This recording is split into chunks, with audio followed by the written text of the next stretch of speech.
Quand on fait une analyse, juste pour votre information, je demande toujours soit à mes collaborateurs, soit aux étudiants que j'accompagne, de le passer par 4 filtres. Quand je fais mes analyses des pièces écrites ou graphiques, je dois comprendre quelles sont les contraintes contractuelles, à quoi on s'est engagé, soit au niveau du PC, soit au niveau contractuel purement dit. Quelles sont les contraintes financières, qu'est-ce que j'ai vendu, quel est le type de finition, qu'est-ce que j'ai vendu comme prestation en elle-même, est-ce que c'est la brique à coller, est-ce que c'est la brique à maçonner, est-ce que c'est la brique à 35, à découper, à calpiner, etc. Ça change et ça a énormément d'incidence sur le prix. À la fin, c'est la brique quand même. Mais la petite différence il y a un aléa énorme au niveau financier. Quelles sont les contraintes au niveau du planning, d'accord? Donc, en combien de temps je dois le faire pour savoir si mon mode opératoire, mon mode constructif est correct, j'arrive à le respecter.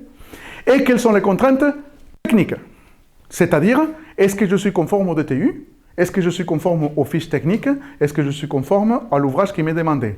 Donc, contrat, finance, planning et technique. À travers ces lentilles, ces 4 filtres, je dois analyser tous mes ouvrages. Je lis le rapport de sol et je dois savoir si le rapport de sol me permet de respecter ce que j'ai prévu en quantitatif béton, en argent. Est-ce que je vais mettre plus de béton structurel, du 25-30, ou est-ce que je vais dépenser plus en béton de propreté, 16-20? Vous faites la différence entre les deux types de béton? Le béton qu'on met en fond de fouille pour mettre la fouille propre, le béton de propreté qu'on appelle, en 16-20, et le béton structurel, le 25-30 ou autre qui est demandé. Est-ce que ce que j'analyse me permet de respecter ça? Est-ce qu'au niveau planning, je vais y arriver par rapport à ce qu'on me demande comme rotation? Est-ce que je ne vais pas me voir obligé, est-ce que je ne vais pas être obligé de passer par la préfa pour me faire aider par de la préfabrication? Comme ça, j'ouvre, je pose, je clavette, je vais plus vite. Est-ce qu'au niveau contractuel, je ne me suis pas engagé noir sur blanc sur l'OS, sur le marché ou sur mon devis, à faire de telle ou telle manière? Troisième chose. Et au niveau technique,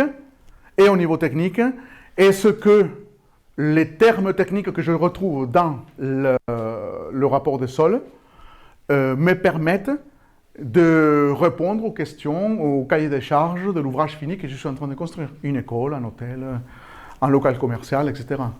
Et ça peut être hyper contraignant si on ne le respecte pas, si on ne se pose pas les bonnes questions, du moins.